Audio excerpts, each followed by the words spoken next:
Abstract data types. This is somewhat little bit late to discuss.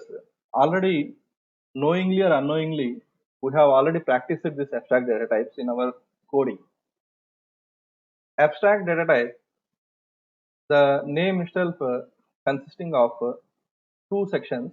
One is abstraction, another is data type. So here we need to divide this ADT into two parts. One is abstract and another is data type. Whenever you can understand what is abstract and what is data type, then we can easily understand what is abstract data type. We all know that data type means what type of data that it represents and what its range is, and what are the operations that can be performed on the particular data. All these things will be signified with the help of the data type. For example, in C programming, if I might have declared integer value, then that particular data is belong to a data type of type integer. That means whenever the data type is of type integer, then automatically that particular variable will be having or will be getting the properties of, say for example, there is a starting range and ending range. The starting range and ending range is like minus 32,676 to plus 32,675 something. So this is the range within which that particular data values can be manipulated. So and you can perform addition operation, multiplication operation, division, okay, all these operations on the integer data types. This is what we are aware of. What is by data type? But what is the abstract? So abstract in the sense here, abstraction or abstract in the sense getting the relevant data by hiding the irrelevant data. So whatever the data is required, only that data we are supposed to get, or whatever the manipulations that are required, only those manipulations need to be come out of the any structure by hiding the irrelevant data. A best example is if I have, for example, if your name is Ravi, if I have asked you what is your name, obviously you will tell your own name, but you never tell your father name or mother name or any other name. Even though this much information is there with you, but if I have asked a particular question, always you will give the relevant answer. That means you will, I am going to extract whatever the relevant information or whatever the relevant thing is required for me. Only that information I am going to get by hiding the irrelevant data. That means if I have asked you what is your name, you will tell only your name. You won't tell any other name. This is the property called abstraction. In the same way, this particular abstraction deals with what is essential for the programmer in his algorithm. That particular function or that particular manipulation is only to be presented to the programmer by hiding the all unnecessary uh, all unnecessary functions away from the programmer. So this is what the abstraction means. So usually this abstraction is a property of object orientation, and this abstraction can also be realized in C programming also. Anyhow, C programming is not a object oriented functionality supporting language. It is a structured language, but this abstract data types are mostly used for representing complex data structures when the programmer is trying to build so complex data structures and wants to perform many operations on the data structures. This particular abstract data types are going to be used. A perfect example of any abstract data type is class representation in case of object orientation. If you might have a little idea of C++ or Java or any other object-oriented programming language in which you will write a class, and that class is going to be instantiated, and from that instantiation you will call the specific functions so that your program will be completed or your program will be completed. That means wherever the particular functionality is required, only that particular functionality will be called with the help of the object. This is what the abstraction means. So I will explain this particular abstraction with respect to my lecture notes. This is my handwritten notes. I have taken the snapshot of this. So an ADT is a generalized description of concrete data type. So here concrete data type in the sense a data type that can be instantiated. An abstract data type is one that cannot be instantiated. Okay, abstract data type cannot be instantiated. However, only concrete data types can be instantiated. Instantiation means you can create an object. Okay, so abstract data types object cannot be created. However, unless until you complete the complete specification, or unless until you won't mention the detailed specification of the abstract data type, you cannot go for instantiation. If any class or if any data type that can be instantiated means that is a concrete data type. If it cannot be instantiated means that is a abstract data type. So an ADT is a generalized description of concrete data type such as int or string. An ADT specifies the operations that can be performed on objects of the type without specifying how operations are to be implemented. This is what the very important thing of the abstract data type. That means abstract data type will mention that what are the functions to be implemented, but how it has to implement will not be mentioned in the abstract data type. For example, if you consider a stack data structure, if I want to write an ADT for stack, I will mention that this ADT, that is stack ADT, will be consisting of the functions such as push and pop and traverse. These are the three functions that are available in the stack ADT. Now, how you will implement push and how you will implement pop or how you will implement traverse is the responsibility of the programmer for implementation. But I can mention only these are the functions must be present in the abstract data type or stack data type. That means it will mention only what are the operations that should be present in the function, that should be present in the ADT, but how it has to be defined is the wish of the programmer, that according to their skill or what are according to the data that is to be handled. Okay, based on that this particular implementation will be done. So that means stack is a generic type. It can hold either character types, or it can hold integer types, or it can also hold an object. It can also hold a float value. It can also hold double value. So that means you cannot mention that okay, this particular stack should be designed only to handle integer types. But I will say that this stack ADT should consisting of the operations such as push, pop, and traverse. That is up to you whether you will implement for the integer handling or whether you implement for the double handling or you will implement for the object handling. That is up to you. Well, so this is what the abstract data type is. In broad way, abstract data type is just like interfaces in Java.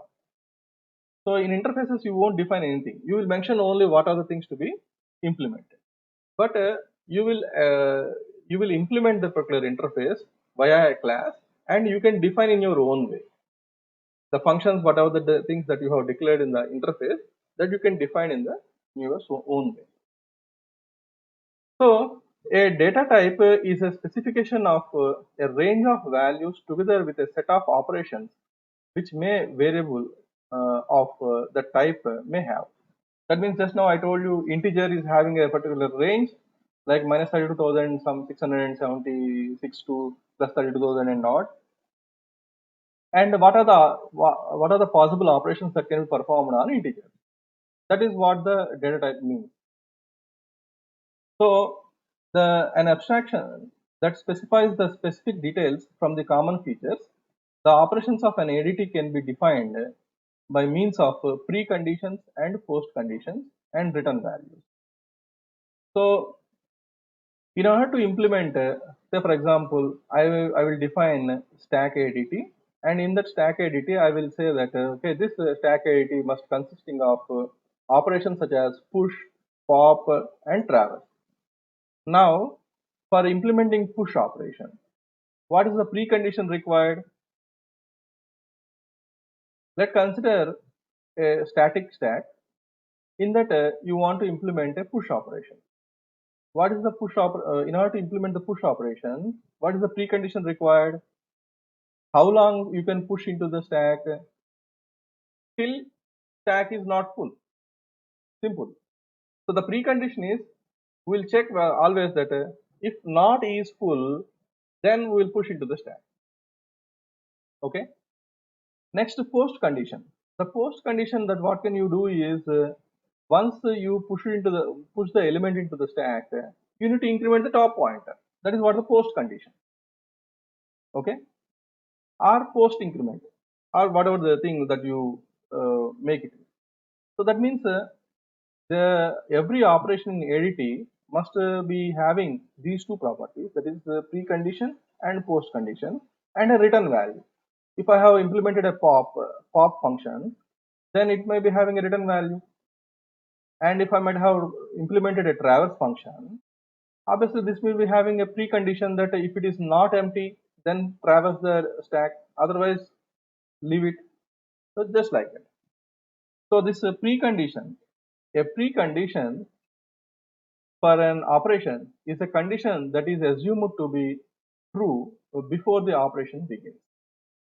A post condition is a condition that is guaranteed to be true after the operation ends, provided that precondition were satisfied.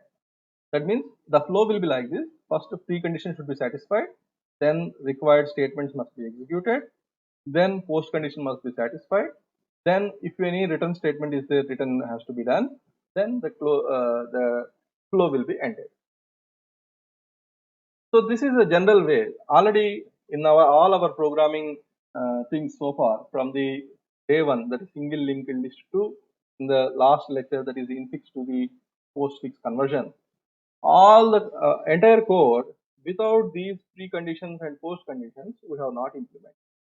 But we have implemented all these programs in the C programming. So that reason you might have not realized it as an object which can be a class or a structure which can be instantiated. Okay, but if you want to do these data structures in high level object oriented programming languages such as C++ or Java, obviously this ADT need to be considered for development of the programs. So for example, this is a structure actually. So this represents the structure: client program, ADT, and data type implementation. So here ADT will act as an interface between the implementation and your client program. So it is just like in Java programming, there is an interface and interface implementation and interface usage. It is just like that. It tells the client programmer what operations are actually he or she can use with data type, while hiding the details of how these operations are actually implemented.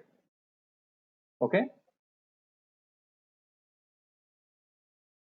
So it is just like you are the person, you go to the bank, for example. In that bank, you want to take a DD, demand draft. You applied for the demand draft by writing a form, but you are not aware of what is the thing is happening inside. Okay, so they will ask you to wait for 15 minutes or 10 minutes. Then afterwards they will call you and will give you your DD. So it is just like that. So this is what the ADT means. It completely given completely hides the implementation. It is just like you are the person. Say I am the person. For example, I came to you and I asked you what is your name. Even though you have so many other things in your mind, but you will always tell your name. It is just like that. So example, date abstract data type. So for example, date represents a calendar date such as 27 May 1983. Okay. Integer get day. So it always returns the day. So precondition is date is unchanged. Okay. So this need to be checked. Get month. Precondition is the date is unchanged. Okay. Returns the month number of the date. So like that, for every condition, for every operation, there will be a precondition and post condition and some return statement. And the implementation, if you look at always we need to check whether the day is lies between 1 and 31 or not, and that too based on month. For example, if the month is of even number, then there may be like 30 days, and odd number means there may be like this. Okay, first January, February, March. Okay, January, March, May, July, and August. These are the months which are having 31 days. Okay, remaining some other things. Okay, February sometimes we will get 28 days, 29 days. Okay, depending upon the type of year it is. So we are supposed to check all these conditions. So in order to do this, we are going to maintain the precondition, post condition, and all. Why we are supposed to do this is if you won't mention the precondition, post condition, these kind of things properly, what will happen is sometimes when you are working with the dynamic data structures, sometimes memory may not be created, but you are trying to access that memory. Sometimes memory was removed, but you are trying to access that memory. In such cases, you will get dangling references. So dangling references and referencing to the unreferenced memories, these are very dangerous things. Sometimes the memory may crash or system may crash. So that is the reason perfect design of the abstract data type is going to be studied in our programming concepts. So from the abstract to the concrete, ADTs, and these ADTs are converted into interfaces. Just now I told you in Java programming how it will be converted into interfaces. Then these interfaces are implemented using classes, and these classes are instantiated to get the objects. From the objects, we are going to get the operations. In Java, precondition can be enforced by means of runtime exceptions. Okay, sometimes you will get you may use the runtime exceptions, or you may also check the preconditions using a special function called assert, assert. So you may use assert statement or assert function for preconditions, or you may use the exceptions for making this particular thing possible. That is checking the conditions and all. And post conditions can be documented using the Javadoc. Javadoc is one powerful tool for documenting the all the pre and post conditions and return types. Next, ADT can be used with pseudocode to describe the algorithms, and ADT can be translated directly into Java interface. The interface can be implemented by Java classes. That classes are concrete data types that the ADT represents. So ADT is abstract that cannot be instantiated, and classes are concrete that can be instantiated. Instantiation in the sense you can create the object. So I hope by this time you might have got some idea on abstract data type. So abstract data type is not a special thing. Abstract data type means it only describes what to be implemented. It never describes how to implement. How to implement is the responsibility of the programmer to do, but while implementing, you are supposed to take care of preconditions, post conditions, and return values. These three must be taken care while implementing this particular abstract data types. The reason is improper mentioning of the preconditions or post conditions or completely ignoring them may lead to serious disaster, maybe may lead to system crash or memory crash, etc. That is reason from the beginning we are using some helper functions. The helper functions are nothing but these preconditions, post conditions. These helper functions made us to not to repeat the same statements again and again, okay, so that it will also reduce the code length, also reduces the increases the efficiency, and reduces the clumsy code. So there many things are there, many advantages are there when you implement these helper functions, which is almost like our preconditions, post conditions that are discussed as part of ADT. Now we'll see generic stack ADT. Generic stack ADT means we are going to develop a stack using void as a data type. Void. See, this void data type is especially used for generic purpose. It can hold any data type's address and can give you back the same address. While taking back, we are supposed to typecast into the related data type. So we'll see how this particular thing will be implemented. There is no specialty in this. This is the simple, general way of stack implementation. The same implementation also can be done. Will be done here. So it is just like a int top is equal to -1 void star stack.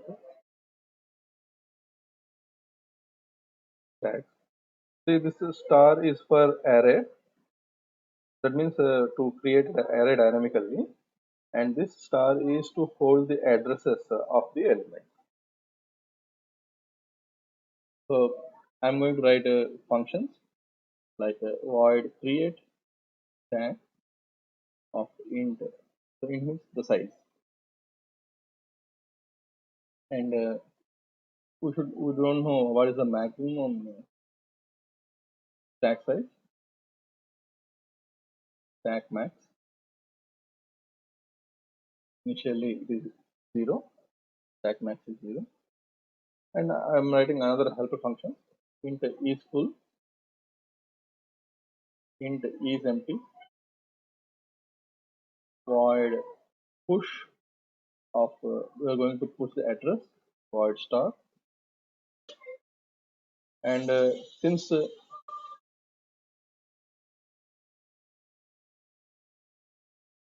we pushed the void address, we are supposed to retrieve the void address pop. So these are the functions I declare. Now we'll define the create stack void create stack size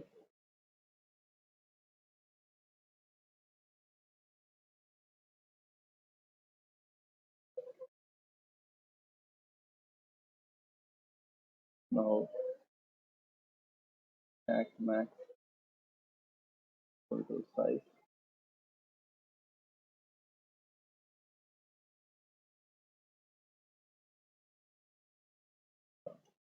clog of stack max size of so array is created. Now int is full. We can say stack is full when return top equal to stack max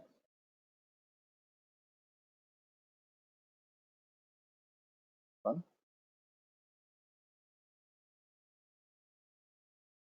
Int is empty.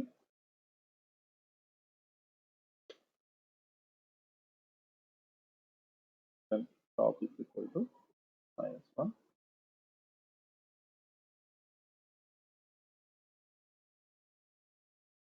We are supposed to push the element push of void e. If not is full, we have to push the element into the stack. Stacks of plus top equal to e, else printf stack is full.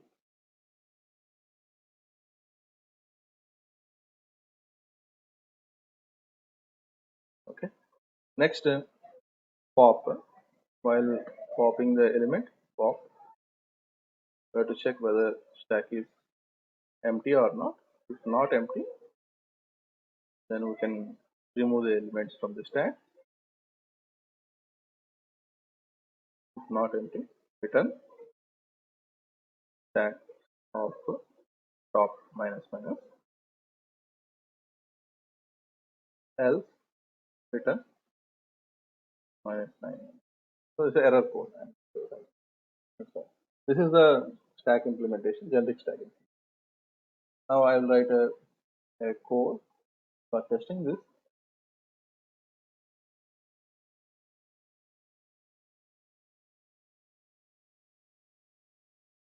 In this, I will include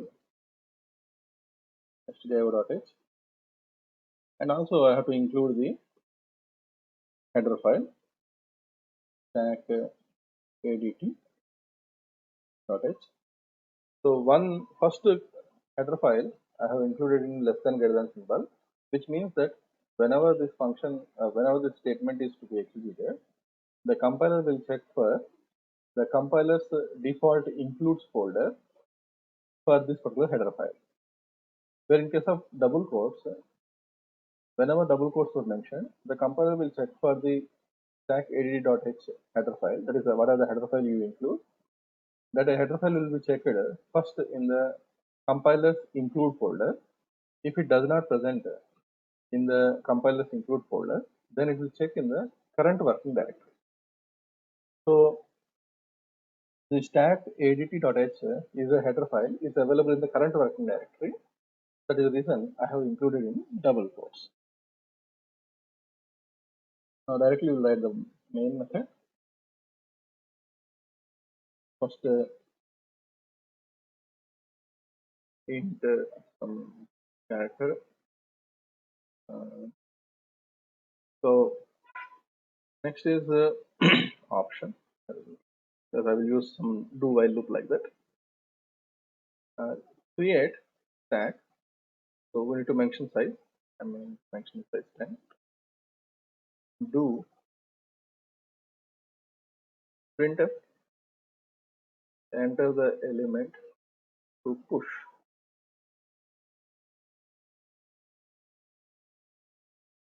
Scan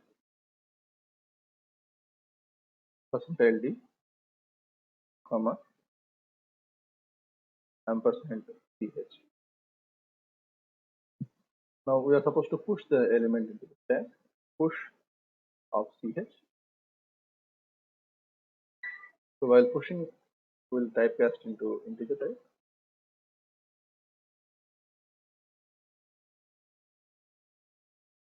Or directly we can push ch like this. Now printf press 0 to close. Now we can say enter 0 to quit.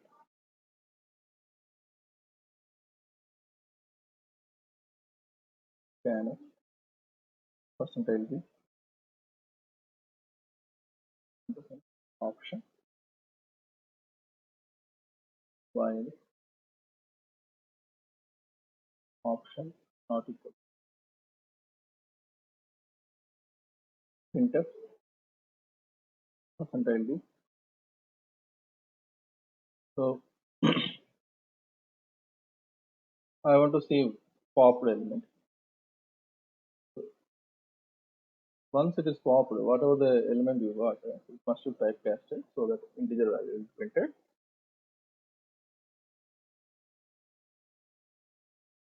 So this is the program. Now we'll run the code. Well, enter the element to push. Then enter 0 to quit. So I am not entering 0. I want to enter 30, 40. 0 I have pressed. Now the topmost element is 50. It must be come out. So this is the way how I have implemented generic stack. So when the generic stack is implemented, I have followed the ADT guidelines, that is preconditions and post conditions, and top incrementing, decrementing properly. So this generic stack again can take any type of data as the input and can give you whatever the data is taken as input. While retrieving via POP, you must include within the or you must typecast it to get the original data. So this is the way generic stack ADT can be implemented in our C programming. So in near future, we will use the same generic stack ADT for doing various other for implementing various other applications.